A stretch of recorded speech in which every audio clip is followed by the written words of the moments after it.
In the last lecture, we had discussed about the electric field intensity due to a line charge distribution. So in this lecture, we are going to find the formula of electric field intensity due to an infinite plane sheet of charge. So in the previous lecture, we had found the electric field intensity due to infinite line charge distribution, and here we are going to consider a plane sheet of charge. So we will have infinite plane sheet of charge. So here we are having a sheet. Here we are having a surface which is a plane sheet, and charge is present at all the points on this sheet. So in the previous lecture, in the previous article, we defined lambda, which was the line charge density, because in that case the charge was distributed on a line. But over here the charge will be distributed on the whole surface. So in this case we will define sigma, which is the surface charge density. Now here I have taken only the small portion of the surface. So this whole surface, it is infinite plane sheet, so it will be extending to all the directions. So this is an infinite plane sheet. So in this infinite plane sheet, I am taking only this small circular portion. Let's say the surface area, or you can say area of this small portion, is equal to capital S. And let's say Q amount of charge is present on this surface. So charge will be distributed on the whole surface of the plane sheet, but I am considering only this small section, only this small circular section whose surface area is S, and charge present on this small portion, let's say that is equal to Q. So sigma for this plane sheet, which is the surface charge density, it will be equal to charge present in the surface area S. So it will be equal to Q divided by capital S. So this is the charge present in the unit surface. So in this case we will find the electric field intensity. Let's say you are going to find electric field intensity at this point, which is P point. So here also we are using the Gauss law. So this is the second application of Gauss law. So to use the Gauss law, first of all what we draw is a Gaussian surface. So in the previous article we had drawn a cylindrical Gaussian surface, and here also we will draw a cylindrical Gaussian surface. Now P, it is the observation point. So this is the observation point where we are going to find the value of the electric field intensity, and we will draw a Gaussian surface, and that Gaussian surface will be a cylindrical. Now here I have drawn a cylindrical Gaussian surface. So this was the surface which we had taken. Let's say this surface is capital S, and charge present on this surface is equal to Q. So this surface, this shaded portion, it is the portion of the plane sheet, and we had drawn a cylindrical Gaussian surface in this manner. So half part of the cylinder, it will be on the upside of this plane sheet, on the upper portion of this plane sheet, and half part of the cylinder, it is on the downward side of the plane sheet. So this is a three-dimensional picture. So this plane sheet, it is present, let's say it is present in the XY plane. So let's say this is X, this is Y, and this is Z. So in the XY plane, this plane sheet is present. So half part of the Gaussian surface, that is half part of the cylinder, it is in the plus Z direction, and half part of the cylinder, it is in the minus Z direction. So this is how we had drawn the Gaussian surface. So at this point P, we are interested to find the electric field intensity.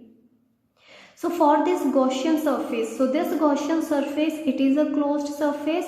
So it has the upper surface which is circular, and the lower surface which is also circular, and this curved portion of the cylinder, it is the third surface of the Gaussian surface.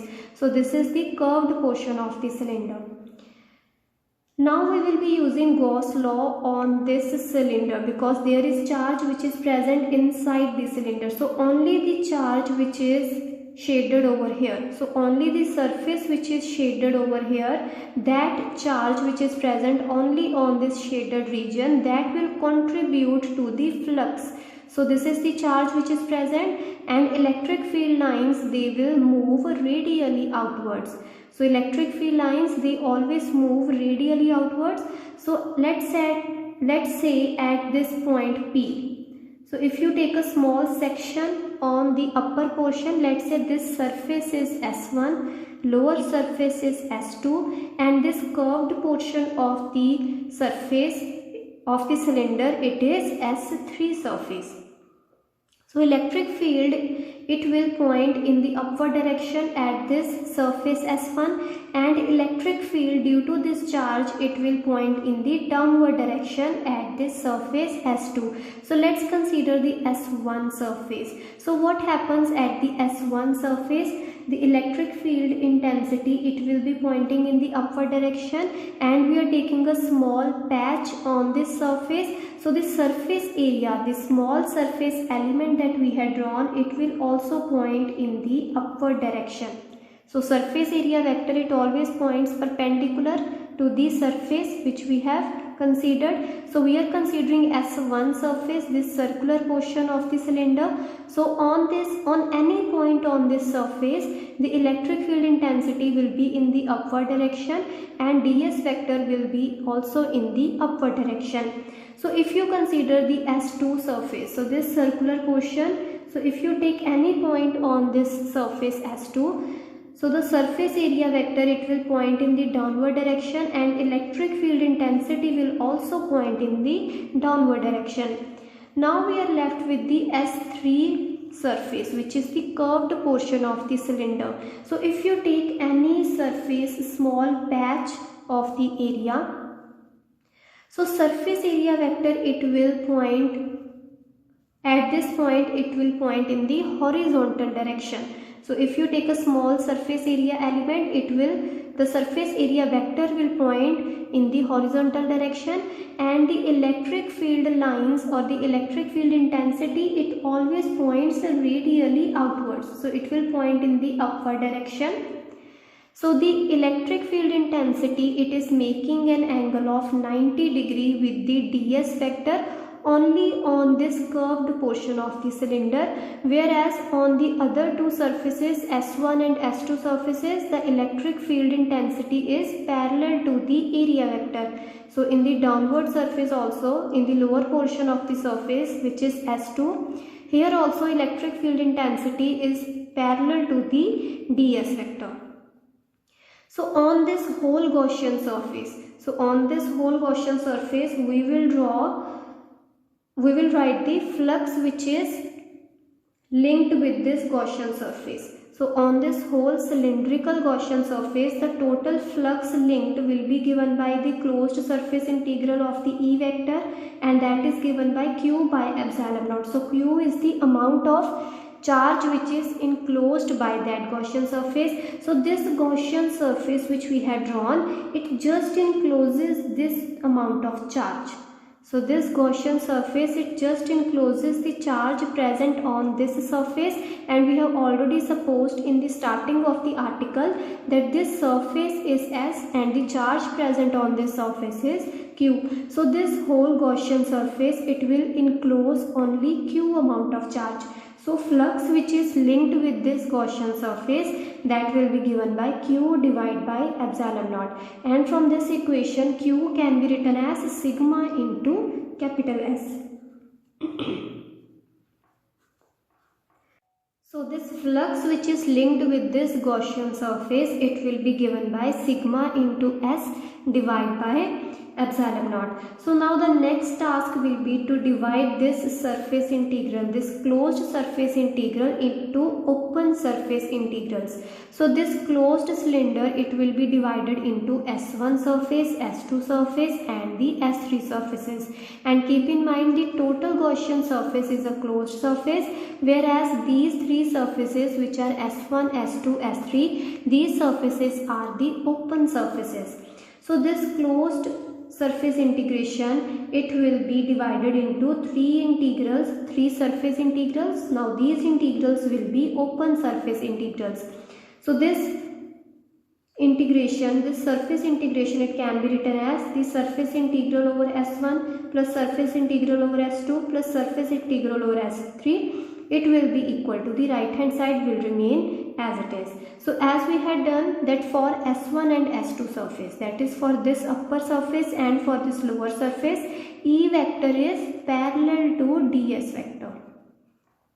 So it is parallel to ds vector, whereas for the S3 surface, which is the curved portion of the cylinder, for any point on this curved portion of the cylinder, E vector will be perpendicular to ds vector.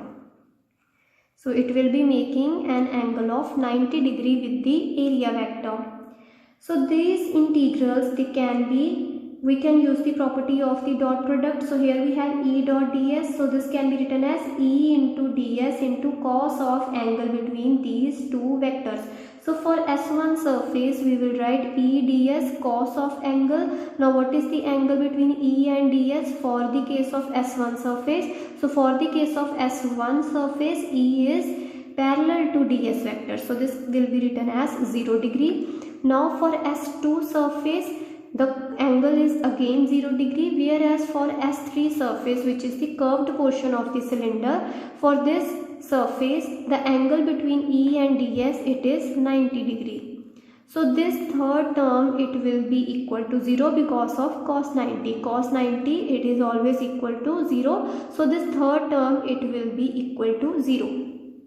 So we will be just left with EDS, cos 0 is 1. So you will be left with EDS surface integration over S1 plus EDS surface integration over S2 surface. So this electric field intensity, it can be taken outside the integral because it has a constant value on all the points on the surface. So this E, electric field intensity, it can be taken outside of these integrals, and ds vector, it will remain inside the integrals. So you will be left with E into surface integration over S1 plus E into surface integration over S3. It will be equal to, right hand side, it will remain as it is. So from here you have the surface integration over S1. So this is nothing but the total surface area of S1. So total surface area of S1. So you are doing the surface integration over S1 surface. So that will be nothing but the total surface area of S1, and total surface area S1 is nothing but same as that of this section which is present on the plane sheet. So this S1 surface is nothing but equal to capital S. So this EDS, it will be equal to E into S1 plus second term will be equal to E into S2. It will be equal to E into S2.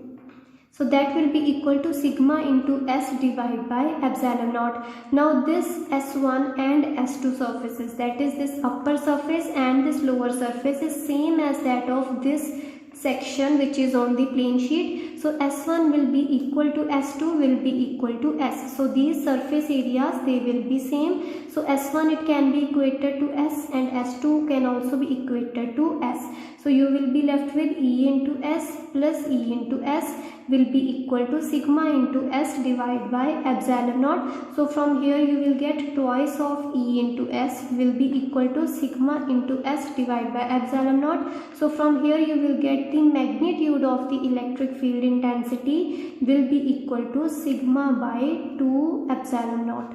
So this is the magnitude of the electric field due to a plane sheet. And you can see that this magnitude of the electric field intensity, it depends upon sigma, which is a constant value, and it depends upon epsilon naught, which is also a constant value. So this whole electric field intensity, it has a constant value and it does not depend upon the location of the observation point. So if you are taking observation point over here, or you are taking observation point very far away, the electric field intensity, it will remain the same for the case of infinite plane sheet. So electric field intensity, it will be equal to sigma, which is the surface charge density, divided by twice of epsilon naught. So no matter wherever you take the observation point, the magnitude of the electric field intensity due to infinite plane sheet of charge will remain the same. So magnitude will remain the same. It will not depend upon the location of the observation point. So if the sheet it is positively charged, then the electric field it will be pointing radially outwards, and if the sheet it is negatively charged, the electric field intensity it will point radially inwards. The next important application of Gauss law is finding the electric field intensity due to a charged spherical shell. So in the first case we had a linear charge distribution. In the second case we had a plane sheet of charge which was a surface charge. Now we are having a spherical shell. So this is the spherical shell. Now what is a spherical shell? This shell, it does not have any material inside the sphere. So it has a spherical shape. So this is a three-dimensional picture. So it has a spherical shape, but inside that sphere there is no material. So only the charge is present on the surface of the sphere. So that is a spherical shell. So that is called as a charged spherical shell. So if you take a sphere and charge is present only on the surface of the sphere, so that is called as a charged spherical shell. So we have to find the electric field intensity due to a charged spherical shell. So let's consider this is a spherical shaped body on which the charge is distributed only on the surface. So keep in mind, no charge is present inside the volume of the sphere. Charge is present only on the surface of the sphere, which means that it will act as a charged spherical shell. So let's say this sphere, it has a spherical shell, it has a radius of capital R. So capital R, it is fixed. So we are taking a charged spherical shell whose radius is capital R and whose surface charge density is sigma. Now this sphere which we are taking, this spherical shell which we are taking, it is a three-dimensional body, but charge is present only on the surface. So we will have a surface charge density instead of volume charge density. So do not get confused that here we have a volume, here we have a sphere, we have a spherical shell, but charge is present only on the surface of that spherical shell, due to which we define surface charge density instead of volume charge density. So let's say the total charge which is present on the spherical shell, let's say the total charge on the shell is equal to capital Q. So capital Q is the total charge on the surface of the shell and total surface area of the shell. So what will be the total surface area of the shell? So surface area of a sphere is equal to 4 pi r square. So sigma is the surface charge density. So it is defined by total charge over total surface area. Now total charge on the surface is equal to capital Q. And total surface on which the charge is distributed is the outer surface of the sphere, which is 4 pi r square. So this is the surface area of a sphere. So that is 4 pi r square. So this is how we define sigma. Now radius of this spherical shell is equal to capital R and charge is only on the surface. So it will act as a shell instead of a sphere. So first of all, we will be finding the electric field intensity at a point P, which is at a distance of r from the center of the shell. So we are finding electric field intensity at this point, which is present outside the shell. So first case is when the observation point P, it is lying outside the shell, which means the distance of the observation point from the center, that is this r value, it is greater than the capital R. So this r is greater than capital R, which represents the observation point is present outside the shell. So first of all, we will find electric field intensity intensity at all the points which are present, which are at a distance of r from the observation point. So to find the electric field intensity at this observation point, first of all we will be using Gauss law. So this is the application of Gauss law. We have to find electric field intensity due to a charged spherical shell using Gauss law. So first step in Gauss law is to draw a Gaussian surface. So the Gaussian surface in this case will be a sphere. So in this case the Gaussian surface will be a sphere. It will be a three-dimensional picture. So using Gauss law, so this is the Gaussian surface and this is a charged spherical shell. So electric field lines, they will be crossing this Gaussian surface. Now this Gaussian surface, it is just an imaginary surface which has been drawn by us. So there will be electric field lines which will be crossing this Gaussian surface. So what will be the flux which will be linked with this Gaussian surface? So that is given by Gauss law. The flux linked with this Gaussian surface will be given by the closed surface integration of the electric field intensity. So this closed surface integration, it is over this Gaussian surface. So flux linked with the Gaussian surface is given by this formula, and it is equal to charge which is enclosed divided by epsilon naught. So we are again using this formula. So we have to use this formula again and again in every article or in every application of Gauss law. So flux linked with this Gaussian surface, it will be equal to charge enclosed. Now what is the charge enclosed in this Gaussian surface? So we have supposed that the total charge on the shell is equal to capital Q. So total charge is capital Q, which means that the total charge which is enclosed by this Gaussian surface will be equal to capital Q. So this closed surface integration over this Gaussian surface will be equal to capital Q divided by epsilon naught. So now we will be simplifying this expression. So we will be simplifying the left hand side and then we will find the expression of the electric field intensity at this point P. So we have to find the electric field intensity. Now this ds vector, it is the small area element which is taken on this sphere. So this is a shell, this is a spherical shell which we have drawn, this Gaussian surface, this is a spherical shell.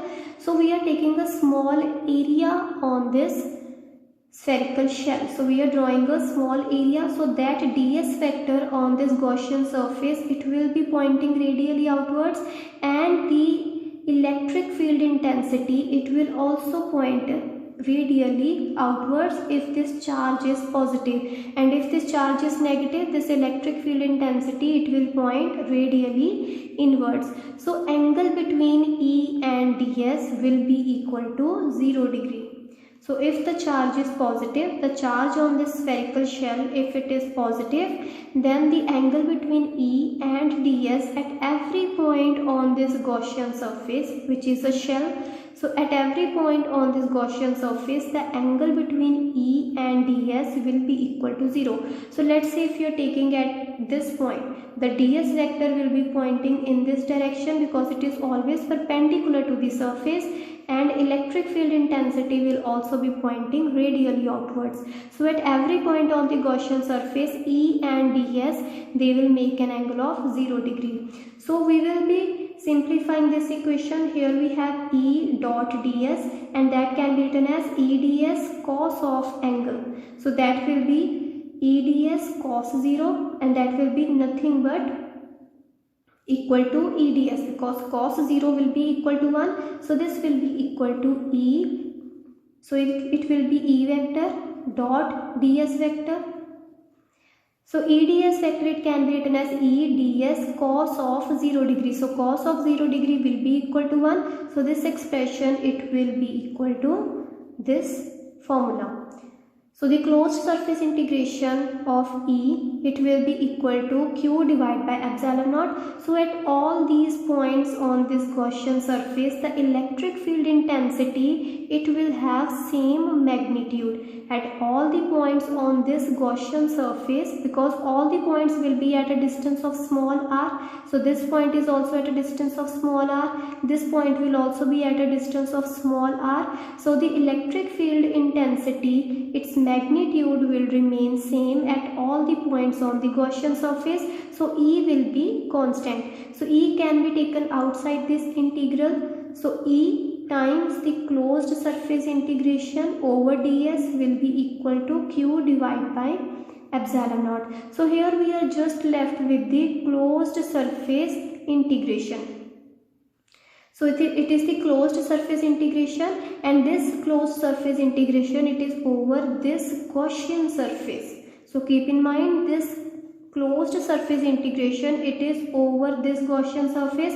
So this will be nothing but the total surface area of this Gaussian surface, which is a spherical shell. So this Gaussian surface, it is a spherical shell. So the total surface area, this closed surface integration, it will be nothing but the total surface area of this spherical shell. So total surface area will be E into 4 pi small r square, because this sphere, it is of radius r. So the surface area will be equal to 4 pi r square, and that will be equal to Q divided by epsilon naught. So from here you can find the magnitude of E. So that will be equal to, that can be simplified to 1 by 4 pi epsilon naught times Q divided by r square. So this is the magnitude of the electric field intensity at any point which is outside a spherical shell, which is outside a charged spherical shell. So magnitude of the electric field intensity will be 1 by 4 pi epsilon naught Q divided by r square. So this is the magnitude, and in vector form you can write it as E vector will be equal to 1 by 4 pi epsilon naught Q divided by r square times r cap. So this is the form of electric field. So it is in the vector form. So this electric field, it will be pointing radially outwards if the charge is positive, and it will be pointing radially inwards if the charge is negative. That is, we will have minus r cap in the case when charge on the spherical shell is negative. Now what happens when the observation point P, it is present on the surface of this charged spherical shell?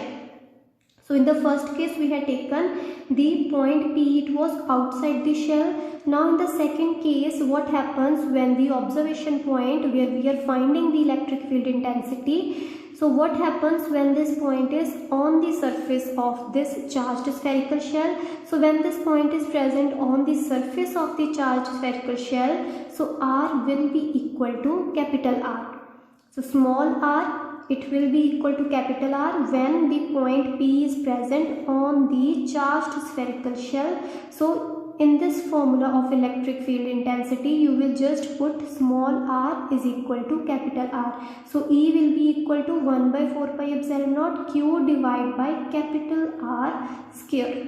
So this will be the electric field intensity at all the points on the surface of the charged spherical shell. So this can be written as further Q divided by 4 pi r square into epsilon naught. So this can be rearranged, the terms can be rearranged, and it can be written as Q divided by 4 pi r square into epsilon naught. Now what is Q divided by 4 pi r square? So Q divided by 4 pi capital R square is nothing but sigma, which is the surface charge density of this system. So this can be written as sigma divided by epsilon naught. So this is the magnitude of the electric field intensity when the observation point P is present on the surface of the charged spherical shell. Now the last case is when the observation point is present inside the shell. So the charge which is present on the surface of the shell. So keep in mind that charge is present only on the surface. No charge is present inside the surface, inside the sphere. So this will act as a charged spherical shell. Now the observation point is present inside the shell. That is, let's say if you want to find the electric field intensity at this point P. So let's say this is the point P and you want to find the electric field intensity at this point. So first of all you will draw the Gaussian surface, and the Gaussian surface, it will be a spherical shell. So you will draw a Gaussian surface.